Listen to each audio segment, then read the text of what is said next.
Começar o nosso estudo sobre a prática do jejum e da oração, né? E por que eu estou constantemente falando sempre a prática do jejum e da oração?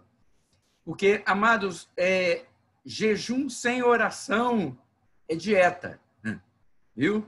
Jejum sem oração é dieta. Não existe como fazermos o jejum bíblico se ele não é acompanhado de oração.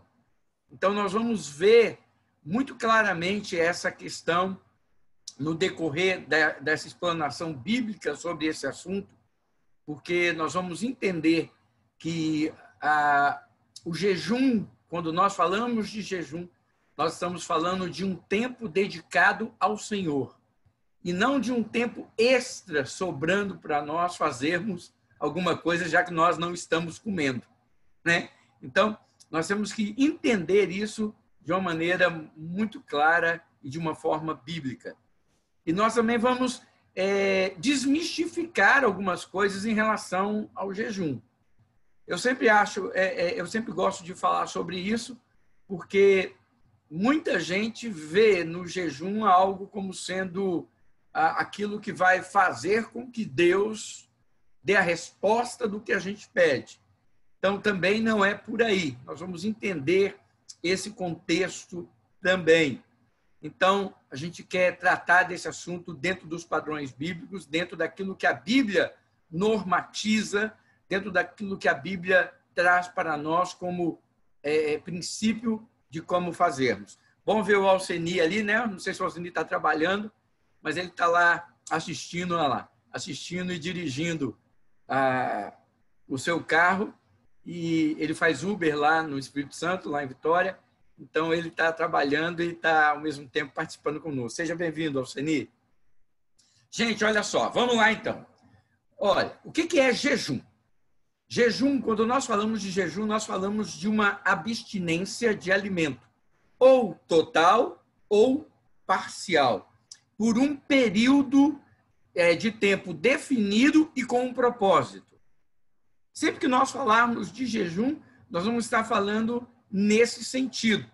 Ou seja, nós vamos estar falando de uma abstinência, ou seja, eu vou abrir mão de uma alimentação ou de um alimento.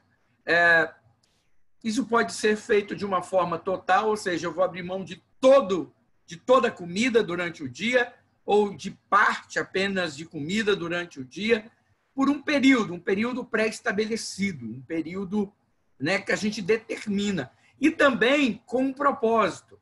Geralmente, quando nós falamos de jejum, nós falamos de fazermos isso com um propósito, com um objetivo. E o jejum ele tem sido praticado, amados, durante a vida inteira. A humanidade toda pratica o jejum. E não só o cristianismo, outras religiões também.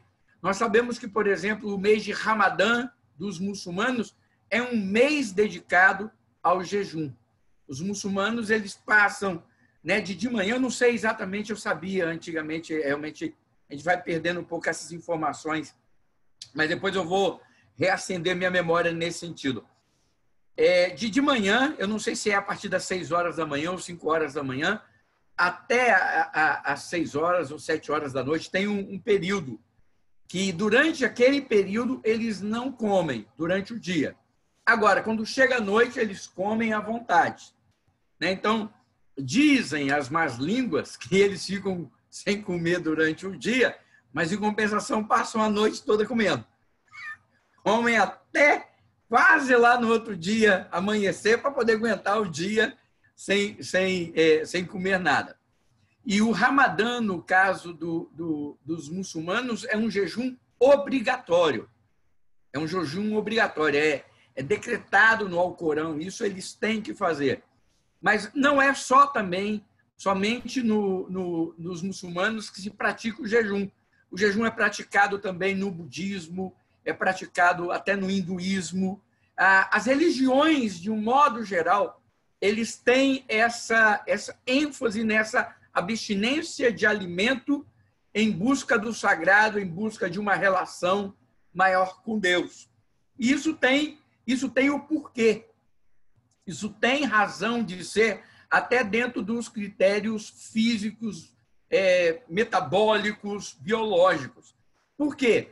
Porque segundo os cientistas, quando você abre mão de se alimentar durante um tempo, não a ponto de ficar enfraquecido de uma forma total, mas se você abre mão de se alimentar, o seu organismo ele não trabalha tanto para a digestão, então a sua mente fica mais alerta, você fica mais ligado, você fica mais ativo para entender e captar e pegar algumas coisas. Então, é uma prática que alcança as pessoas nesse sentido. E o interessante é que muita gente, ou muitas vezes, o jejum também ele não é praticado apenas de um lado religioso. Ele é praticado também por uma questão até medicinal, uma desintoxicação. Pessoas deixam de comer algumas coisas para o quê? Para expurgar, para desintoxicar, para limpar o organismo, o intestino, essa coisa toda. Então, vocês podem ver que existem algumas coisas nesse sentido.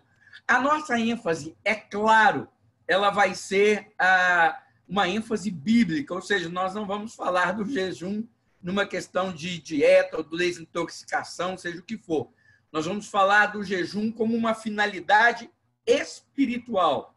Espiritual. Esse vai ser o nosso enfoque, o enfoque bíblico, o enfoque cristão sobre aquilo que representa o jejum. E por que é importante nós estarmos falando sobre isso? Porque muita gente desconhece o que é o jejum bíblico e como a Bíblia nos orienta em relação a isso. Por exemplo, eu tive uma experiência muito interessante. Eu fui ao Peru, a primeira vez que eu fui ao Peru, chegando lá, o missionário, eu fui convidado para pregar numa igreja, e essa igreja ia fazer jejum durante aquele dia. E eu falei, como é que vai ser o jejum, né? E o detalhe é o seguinte, o jejum começava às 8 horas da manhã e acabava às 8 horas da noite. Com criança, com todo mundo. E todo mundo dentro da igreja, o tempo inteiro. E eu era o pregador oficial do dia do jejum. Então, praticamente, a cada 1h30, eu tinha que pregar. Eu tinha que pregar. Então, só que o que eu observei é que as pessoas que estavam fazendo o jejum, especialmente crianças, eles colocavam as crianças para fazer jejum. Você imagina, a situação ficava pesada, porque criança é misericórdia, né? Uma não tem nenhum entendimento do que está acontecendo e como é que você controla as crianças, tadinhas? Elas não podem. Então, eu até orientei, eu falei, gente, dá comida para as crianças. E aí, levar as crianças, deram uns biscoitinhos lá para elas. Mas o detalhe é que, realmente, o que eu percebi naquele jejum é que as pessoas elas faziam como uma forma de sacrifício. Elas estavam abrindo mão de comer para se sacrificar a Deus, para que Deus ouvisse as suas orações. Então, durante o dia, eu passei aquele tempo explicando para eles o que era jejum e qual a real finalidade do jejum. Porque, por exemplo, quando deu 8 horas da noite, eu vou ser sincero para vocês, irmãos, parecia o final do Ramadã. Porque quando liberou a comida, irmãos, eu nunca vi um povo comer tão vorazmente, sabe aquela coisa do tipo, ai, meu Deus, eu baixava na panela e comia um prato, daqui a pouco havia, rapaz, uma fúria para comer, eu fiquei assustado. Aí eu percebi o seguinte, será que Deus tem prazer nisso? Será que Deus quer que eu passe fome? Jejum não pode ser passar fome. Entendem isso? No sentido de que eu estou aqui passando fome, doido para comer, doido para comer. É aquela coisa, eu fico fazendo jejum olhando o relógio. Né? A gente vê, esse é o problema que a gente tem que entender biblicamente, essa questão, esse ensinamento sobre jejum, para a gente entender como que nós podemos fazer jejum. É claro que vai ser um sacrifício, nós vamos estar abrindo mão de algo que nos é natural. Mas não no sentido de ser um fardo, um peso, de eu ficar assim, nossa mãe, que horas que vai acabar, né? Olha, agora que vai acabar, agora que vai acabar. Eu já vi gente, amados, pegar o sanduíche ficar olhando o horário que ele marcou, na hora que acabou o horário que ele marcou o jejum, Senhor, está entregue o jejum em nome de... Nem o amém aparece. Então, irmãos, são essas coisas que não precisa acontecer. São essas coisas que nós queremos entender biblicamente. São essas coisas que nós vamos entender que, por exemplo, uma vez num seminário, eu encontrei um rapaz, a gente estava trabalhando junto, ele estava simplesmente arrasado, um caco. Ele estava lá quase assim, sabe, se amargurando, ele sentindo-se pecador. Aí eu falei, o que houve, rapaz, que você está assim tão angustiado?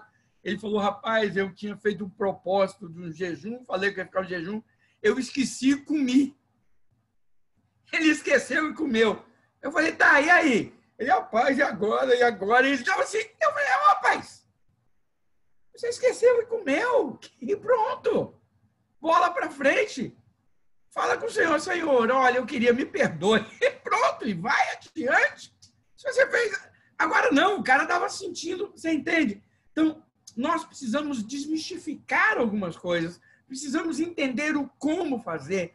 Porque, irmãos, eu vou dizer uma coisa, o jejum tem que ser uma prática também prazerosa para nós. O jejum, mesmo sendo a abstinência, abrindo mão daquilo que nos é gostoso, daquilo que nos é necessário como alimentação para nosso sustento, a nossa manutenção física, mesmo fazendo isso, tem que ser algo prazeroso, tem que ser algo que nós fazemos com o nosso coração colocado no altar de Deus. E não um jugo, não um peso, como tudo na vida cristã tem que ser. Eu não gosto de nada na vida cristã quando as pessoas colocam como peso uma obrigação. Não é, irmãos. Tem que ser prazeroso, tem que ser natural, tem que ser algo que a gente faça com alegria. Sem ser porque outros pedem, outros impõem, outros exigem de nós. Não. Nós somos chamados para a liberdade. Nós temos que viver essa liberdade em amor. Vamos ser aprimorados nisso? Vamos. Se somos imperfeitos, e somos imperfeitos, se temos deficiências, e as temos, vamos ser exortados e chamados a melhorar, sim, mas tudo isso diante do Senhor. Então, irmãos, eu creio que realmente a igreja ela vive dividida entre esses dois extremos. Aqueles que hoje também não dão valor nenhum ao jejum, porque é um assunto que também parece que sumiu das igrejas, não é? A gente não ouve falar muito de jejum. É um assunto também que, ao mesmo tempo que tem aqueles que mistificam o jejum, nós temos aqueles outros que simplesmente é o seguinte, não precisa disso. É algo que... Então, a gente não ouve também as igrejas e as pessoas ensinando e falando, e principalmente tendo a prática do jejum. Tendo a prática do jejum. Então, irmãos, nós temos que entender essas coisas. Eu penso, irmãos, de verdade, que Deus quer nos despertar para a compreensão dessas verdades, desses princípios bíblicos, para que nós possamos ter também uma vida espiritual mais abundante. Uma vida espiritual mais abundante. Porque nós vamos ver que o jejum, ele traz isso. A prática do jejum, e como nós vamos falar sempre de prática de jejum, a prática do jejum e da oração fatalmente vai nos levar também a uma vida de oração abundante e um crescimento espiritual maior. Então, nós precisamos entender isso, tá certo? Então, olha só, a prática, essa questão do jejum, a gente tem que entender o seguinte, que na Bíblia não há uma regra fixa para isso. Biblicamente, nós não somos como no Alcorão, que tem lá o mês de Ramadã, que você tem que fazer o jejum. Não. Na Bíblia, nós não temos uma regra fixa de quando jejuar ou qual tipo de jejum a gente deve praticar. Então, nós vamos ver que isso sempre é muito pessoal. É muito pessoal. É a sua relação com Deus. São os seus propósitos, os seus objetivos com o Senhor que vão te levar a fixar, a estipular, a marcar a forma e como você vai jejuar. Mas, apesar da Bíblia não ter regras sobre isso, nós podemos entender uma coisa e aprendermos uma coisa na Bíblia. que o jejum é uma prática recomendada pela palavra de Deus. Nós vamos ver que a prática do jejum é algo recomendado dentro da palavra de Deus. Ok? Então, a primeira coisa é o seguinte: a Bíblia ordena o jejum? Não. Ordena, não. Lembra que eu falei que não é como o Ramadã? O Ramadã é ordenado. Existem algumas religiões onde a pessoa ela é ordenada. É imperativo que ela faça jejum. Na Bíblia, irmãos, nós não temos a ordem do jejum. Nós não temos essa ordem. Então, por exemplo, a Bíblia não ordena o jejum. Ela ensina como, estimula como e fala, né, de que vale a pena fazer. Mas não é uma ordem, você tem que fazer jejum. Porque se é uma ordem, é como se fosse um mandamento. Amar é uma ordem, não é? É. Amai-vos uns aos outros. Isso é um imperativo. Perdoar é uma ordem. Orar é uma ordem. Nós vemos na Bíblia, orai. Né? Então, agora, não tem jejuai. Não existe isso. Nós temos ordens na Bíblia, mas nós não temos a ordem de jejuar. No Antigo Testamento, irmãos, os judeus, eles tinham dentro de uma festa, né, um chamado o Dia da Expiação. O Dia da Expiação. Isso está lá em Levítico, capítulo 23, versículo 27. Os judeus, eles tinham uma festa, e durante aquela festa, daquele mês, eles tinham um dia que eles tiravam para fazer um jejum, que era chamado Dia da Expiação. E diz assim, em Levíticos 23, 27. Deixa eu botar esse óculos aqui. O 10º dia deste 7º mês é o dia da expiação. Façam uma reunião sagrada e humilhem-se e apresentem ao Senhor uma oferta preparada no fogo. Vocês estão vendo que aqui em Levítico não tem a ordem dizendo jejum. Está vendo isso?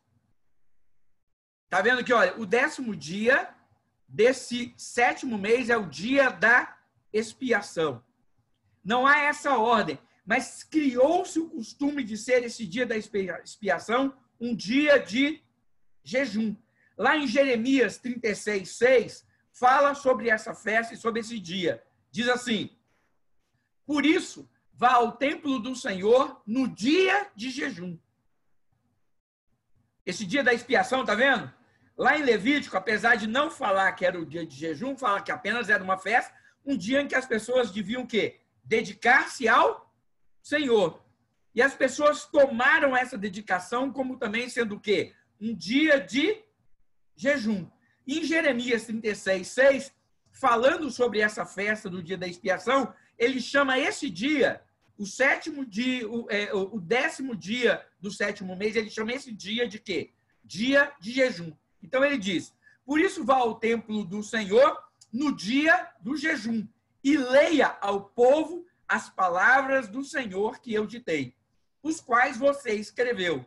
Você também as lerá a todo o povo de Judá, que vem de suas cidades. Jeremias 36, 6. E Paulo se refere também a esse dia lá em Atos dos Apóstolos, a esse dia do jejum. Só que aí ele já não chama mais o dia de jejum. Ele fala apenas jejum. Isso está em Atos, capítulo 27, versículo 9, quando Paulo diz assim: tínhamos perdido muito tempo e agora a navegação se tornara perigosa, pois já havia passado o jejum. Por isso, Paulo os advertiu, pois já havia passado o jejum. Esse jejum aí até com letra maiúscula, lá em Atos dos Apóstolos. Esse jejum aqui se refere ao quê? Ao dia da expiação.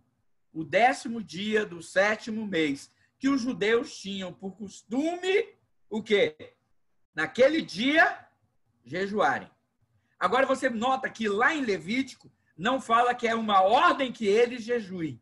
Fala que é uma ordem que eles façam uma reunião, humilhem-se e se apresentem ao Senhor, e apresentem ao Senhor uma oferta preparada no fogo. e os judeus tomaram essa festa, tomaram esse costume como sendo o dia de fazer o quê? Já que nós vamos nos separar e consagrar esse dia ao Senhor, nós vamos jejuar nesse dia. E se tornou, então, a festa da expiação um dia de jejum, que era algo que o judeu fazia costumeiramente. Mas o interessante, amados, é que em todo o Antigo e Novo Testamento, nós não vamos achar realmente nenhuma ordem acerca de jejuarmos. Ordem, por favor. Eu estou falando aqui sobre a questão de ordem, não a questão de recomendação, não a questão de aconselhamento a fazer, não a questão de exemplos de homens de Deus e do próprio Senhor Jesus que o fizeram. Eu estou falando sobre a ordem, para alguém falar assim, está ordenado que a gente... Não, não existe ordem bíblica para fazermos jejum. Existe a recomendação, existe o conselho. Eu gosto muito disso. Lá nos Salmos, né, capítulo 8, Deus fala assim, não sejais como a mula ou cavalo, que sem cabrestos e arreios não são dominados. Antes, sobre a minha vista, te darei conselho. Ele fala que ele vai nos dar conselho e que nós não devemos ser guiados como cavalos, né, e burros com cabrestos. Não, ele vai nos aconselhar e cabe a nós o que? Ouvirmos esses conselhos e seguirmos os conselhos e não aquela ordem, porque o cavalo e o burro ele é guiado imperativamente, ele não tem escolha, né? O cabresto e o arreio leva para onde quer. Deus não quer nos guiar dessa forma, mas ele quer nos aconselhar e que a gente possa ouvir esses conselhos e atendermos a eles, porque são os melhores para nós.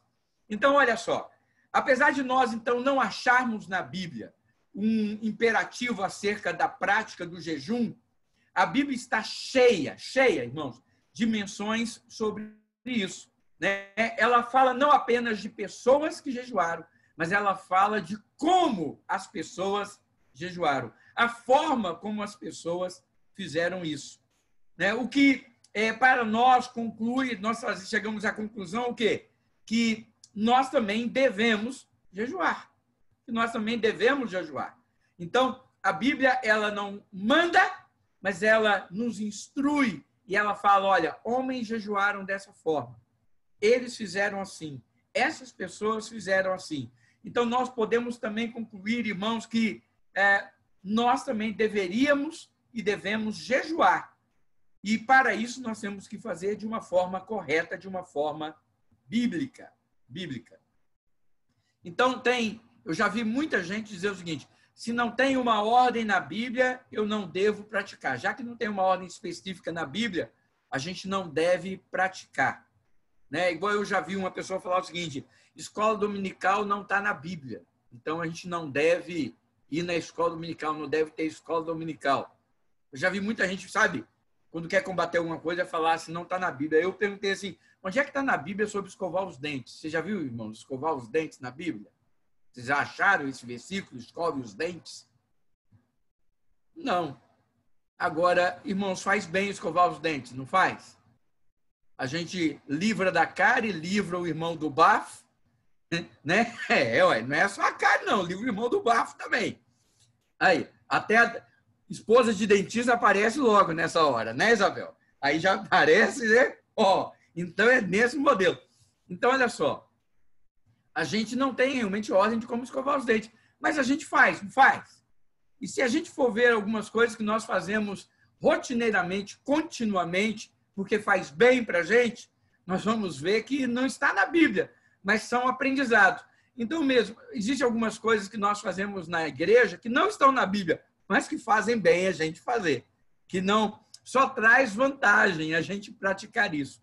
Então, nesse sentido, tem muita gente que fala assim, se não está ordenado na Bíblia, eu não vou praticar. Se não tem jejum na Bíblia, eu não vou praticar. Sem problema, querido, se você não quer praticar o jejum, não pratique. Agora, não fale que aquele que o faz está fazendo errado. Não fale que aquele que está praticando isso, ele está sendo legalista, fanático. Não. Ele está se consagrando ao Senhor porque existe, né? Porque quando nós consideramos, irmãos, o ensino de Jesus sobre o jejum, nós vamos ver uma coisa, que nós não podemos negar que ele colocou nos seus ensinamentos a esperança de que nós viríamos a jejuar. Jesus fala sobre isso. Não há uma ordem, mas Jesus, quando fala sobre o jejum, ele deixa implícito o quê? Olha, não é uma ordem, mas eu espero que vocês façam. Não estou ordenando vocês fazerem, mas eu acredito que vai ser bom vocês fazerem. Eu acredito que vai ser bom vocês fazerem. Isso, irmãos, a gente encontra lá em Mateus, capítulo 6, versículos 16 a 18. Olha o que diz a palavra de Deus. Quando jejuardes, ó, quem está falando isso? Jesus. Ele não está falando, vocês devem jejuar, mas ele fala, quando jejuardes, não vos mostreis contristados como os hipócritas, porque desfiguram o rosto com o fim de parecer aos homens que jejuam. Em verdade vos digo que eles já receberam a sua recompensa. Tu, porém, quando jejuardes, unge a cabeça, lava o rosto, com o fim de não parecer aos homens que jejuas, e sim ao teu Pai, em secreto. E teu Pai que vê em secreto, te recompensará. Por que, irmãos, isso aqui? Jesus está lembrando aqui, nós vamos falar um pouquinho mais adiante aqui, uma prática farisaica de jejuar e mostrar que estavam jejuando. Sabe? As pessoas têm esse costume. Eu não sei se vocês já viram aquele crente que gosta de mostrar que ele estava sempre em oração, sempre, sabe, aquela cara do tipo, sempre contrito, sempre como se ele tivesse, né, aquela coisa, eu vou falar assim, uma cara de sofrimento para mostrar que está em contato com Deus o tempo inteiro. Ô, irmãos, não é isso que faz contato com Deus, não, irmão. A Bíblia fala que Jesus era o mais alegre entre todos os seus irmãos. Jesus era alegre. Então, Jesus ria, Jesus contava piada, Jesus se divertia. E isso não mexia com sua espiritualidade.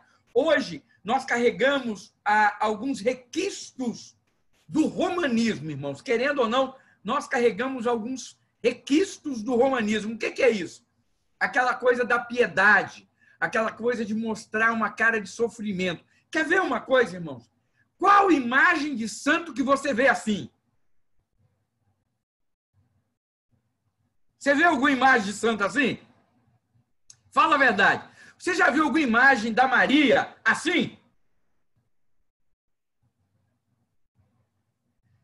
Já viu o Pedrão, o Pedro? Uá!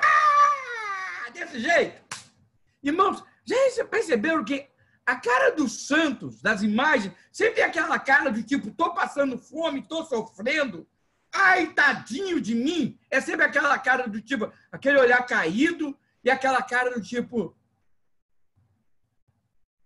me dá uma esmola, pelo amor de Deus. Me dá um pouquinho de atenção, pelo amor de Deus. Não é verdade? Eu fico imaginando, irmãos, Pedro. Pedro era um cara sanguíneo, né? Era um cara sanguíneo, pescador, não devia ser fraco. Você vê que ele com uma espada lá, ele pegou e decepou a orelha de Malco em um golpe só. Que Jesus teve que pegar e colar a orelha do soldado que foi prender ele lá de volta. Falou, Pedro, né? Aquele que fere com a espada também será ferido por ela.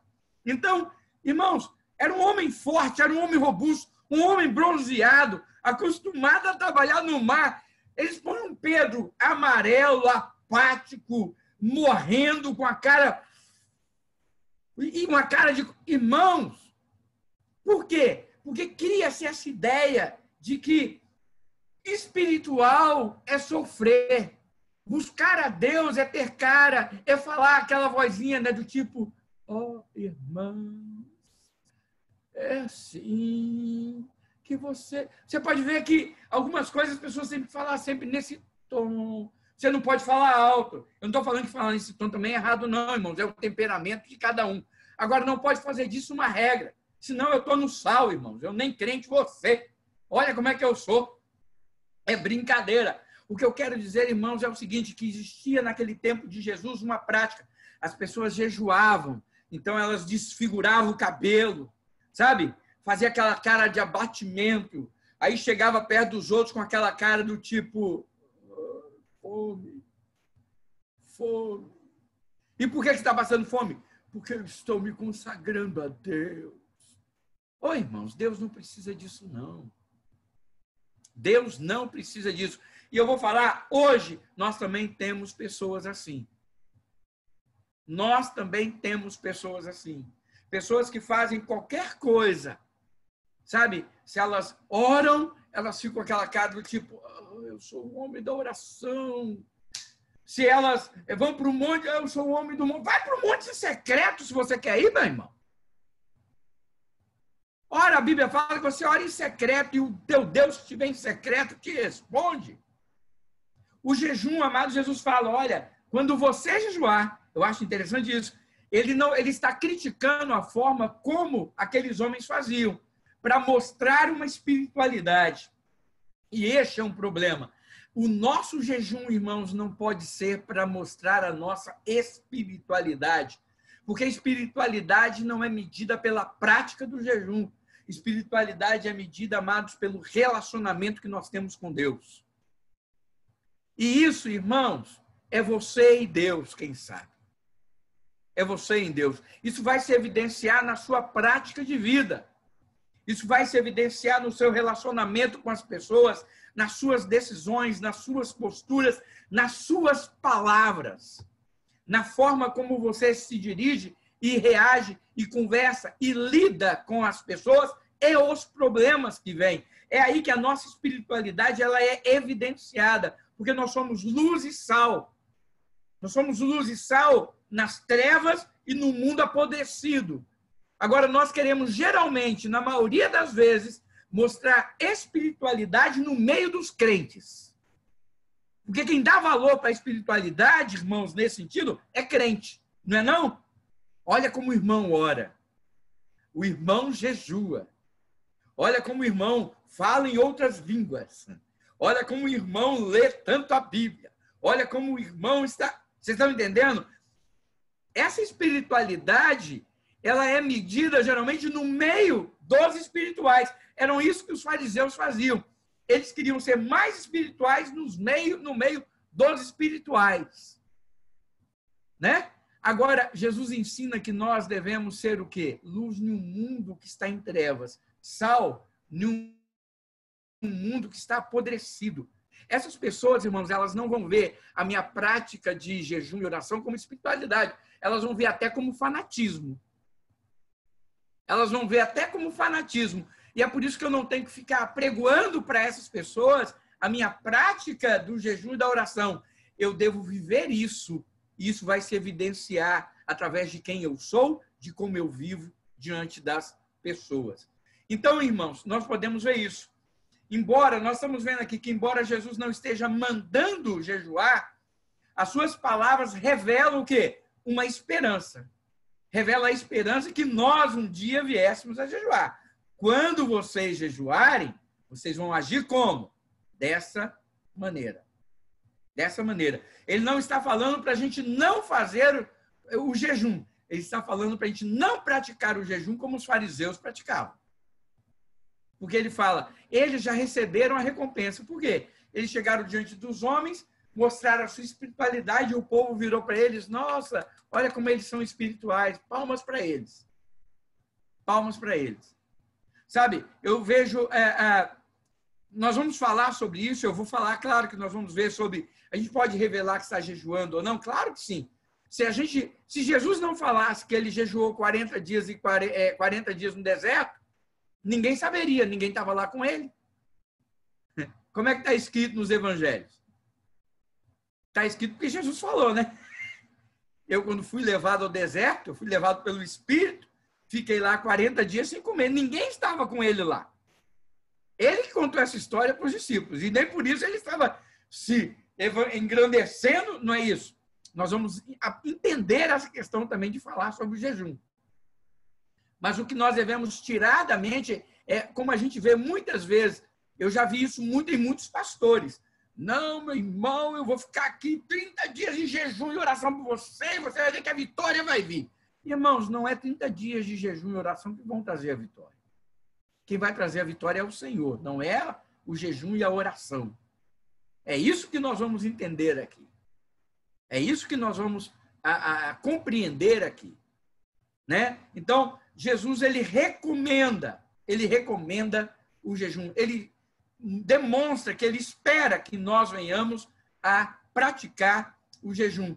E ele diz que há uma bênção, né? O Pai recompensará essa atitude correta no jejum.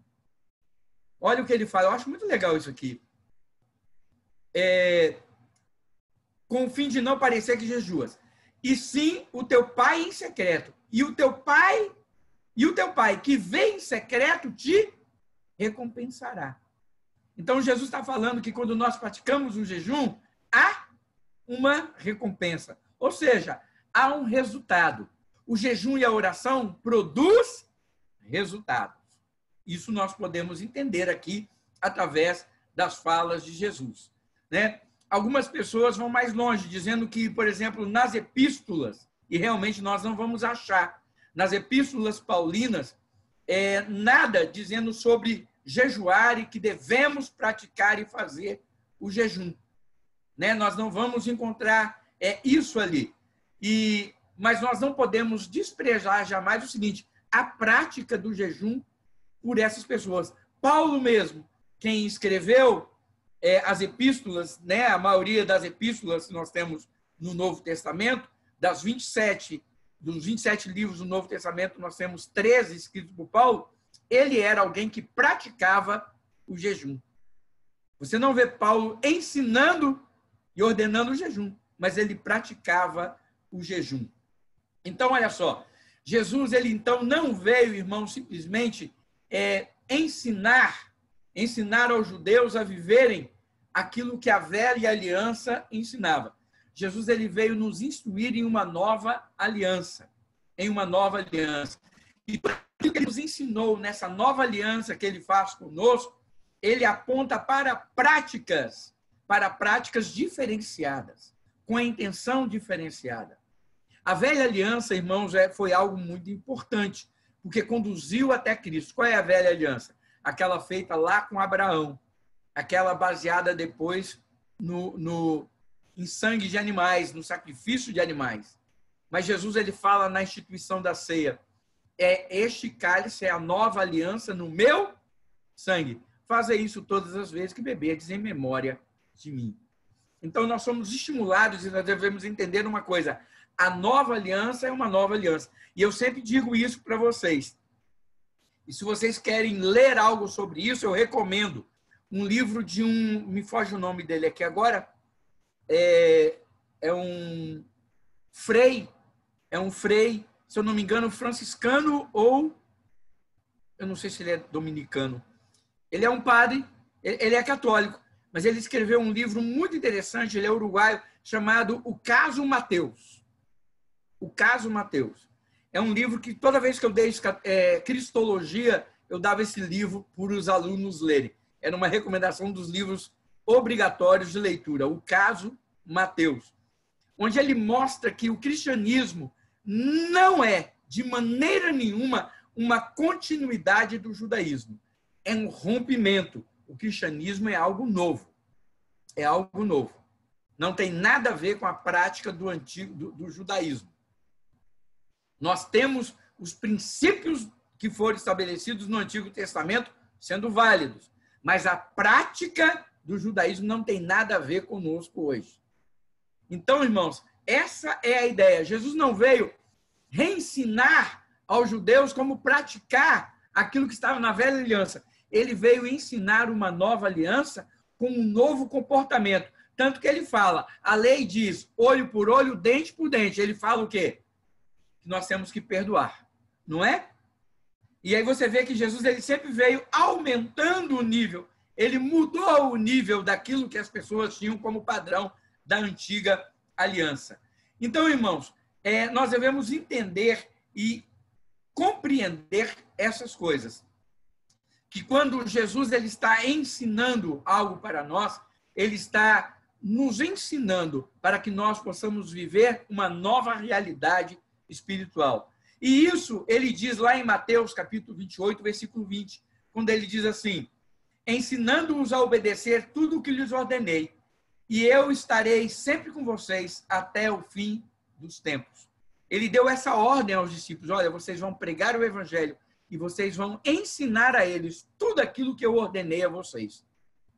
Por quê? Porque eu vou estar com vocês até a consumação dos séculos. E nós não podemos esquecer também que Jesus praticou o jejum. Então, se nós vamos seguir o exemplo, nós devemos seguir o exemplo de Jesus. Seguimos o exemplo de Jesus. Ele praticou esse jejum. Em Atos dos Apóstolos, nós vamos ver que os pais dos apóstolos, os pais apostólicos, eles também praticaram o jejum. E essa é uma prática que os crentes têm tido durante toda a sua experiência cristã e espiritual. E isso vale a pena fazermos.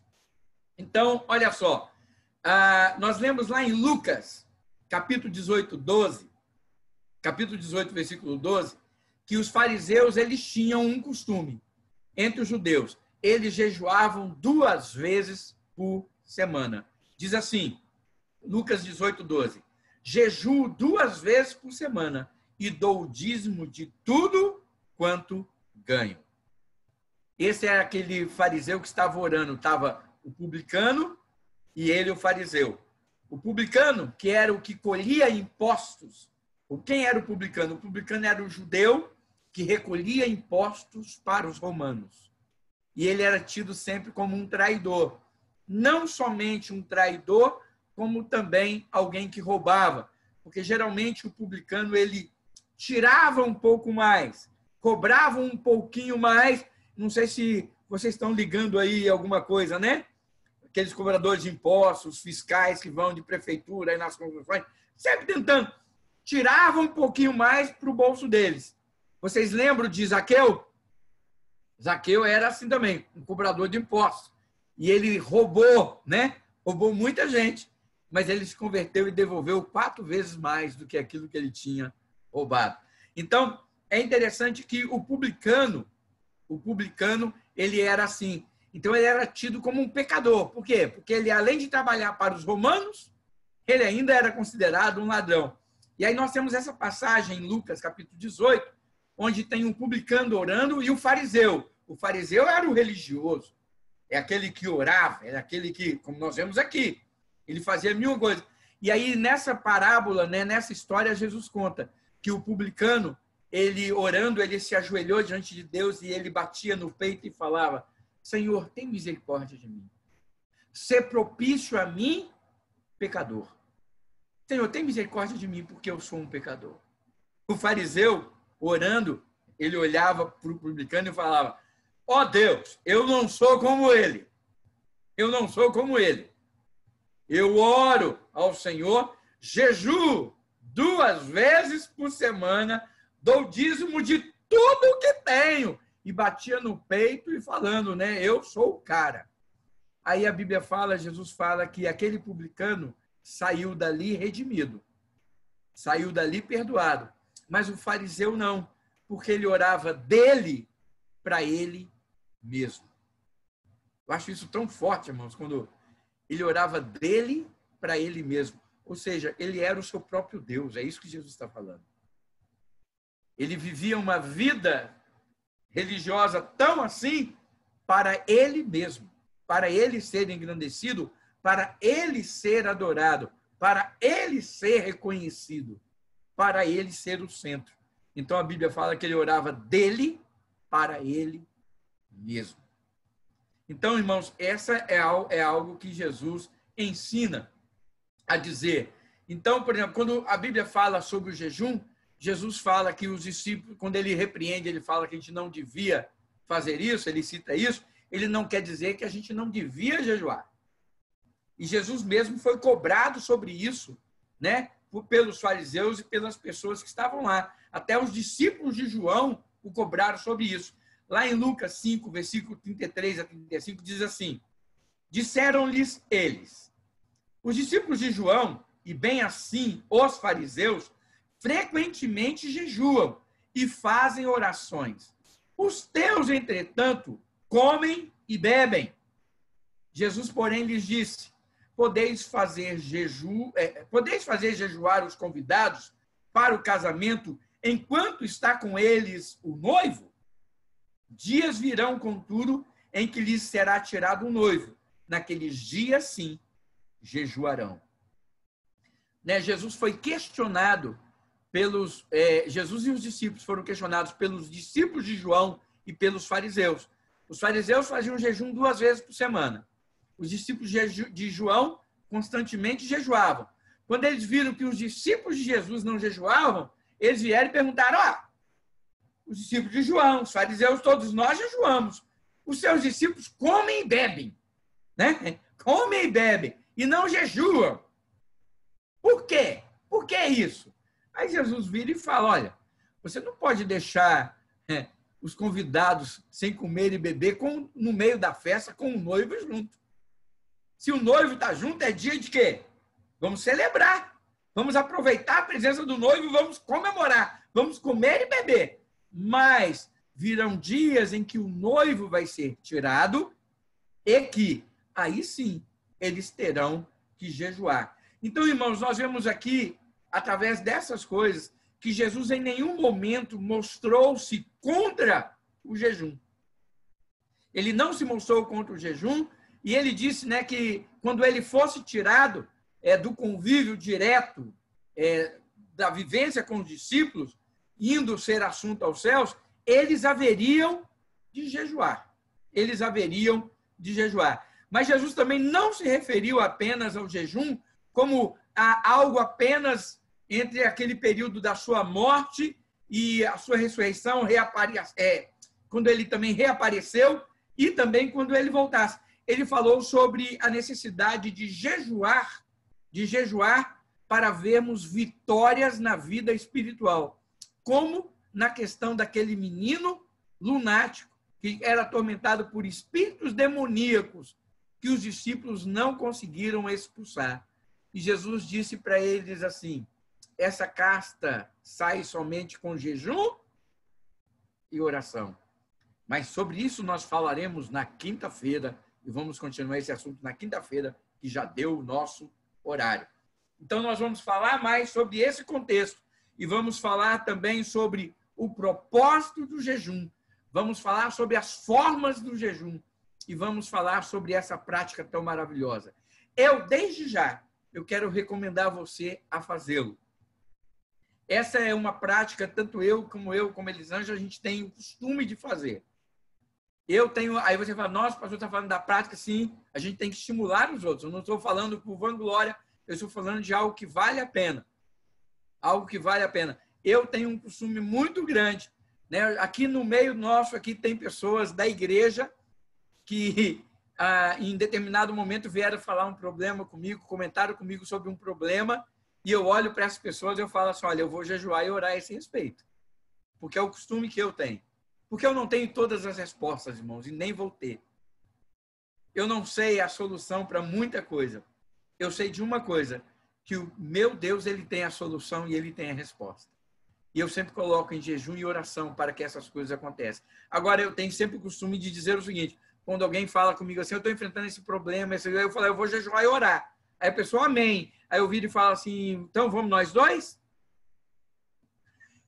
Eu convido a pessoa para orar e jejuar comigo também. Sério mesmo, eu falo: vamos jejuar? Aí eu falo: olha, o meu jejum sempre é na quarta-feira. Sempre é. Sempre na quarta-feira. Aí eu falo: esse é o dia que eu geralmente tiro para o jejum, para a minha oração. Então, se você quiser tirar esse dia ou outro, mas nós vamos jejuar e orar até vermos a vitória, em nome de Jesus. Então, eu convido a pessoa a isso. Por quê? Porque vocês vão entender por que eu faço isso, por que eu creio nisso. Porque, para mim, é uma forma de nós nos consagrarmos, nos dedicarmos ao Senhor, a fim de buscarmos a solução para problemas e propósitos específicos. Com mais afinco, com mais dedicação. E eu acredito, irmãos, que a gente obtenha a vitória nesse sentido. E quando eu falo obter a vitória, não quer dizer que a gente vai conseguir a cura do que a gente está buscando, o sucesso, não. Nós vamos obter a resposta daquilo que nós estamos buscando. Entendem isso? Nem sempre aquilo que a gente está jejuando, ó, eu estou jejuando e orando. Eu jejuo e oro para a cura de alguém. Nós vamos ver isso na Bíblia. Davi orando e jejuando pela cura do filho. O filho morreu. E aí? O filho morreu. Nós vamos ver que a gente busca o Senhor em jejum e oração. Isso não quer dizer que a resposta, que nós vamos obter aquilo que estamos buscando. O que nós vamos obter é a resposta do Senhor em relação àquilo que estamos buscando. E como o nosso Deus, ele é soberano, ele pode dizer sim, ele pode dizer não, né? Então, ele tem o poder e a autonomia para dizer sim e não. Ele pode dizer do jeito que ele quiser dizer. Ele pode falar, até espere aí alguns anos. Você pode esperar aí uns 20, 30 anos por alguma resposta. Isso também acontece. Então, ele tem autonomia para dizer isso. E em nada disso ele deixa de ser quem ele é. Ele deixa de ser Deus. Amém? Então, é um assunto que eu gosto muito. Vocês veem que eu fico estimulado com essas coisas, né? E a gente vai adiante em nome de Jesus. Mas eu quero convidar você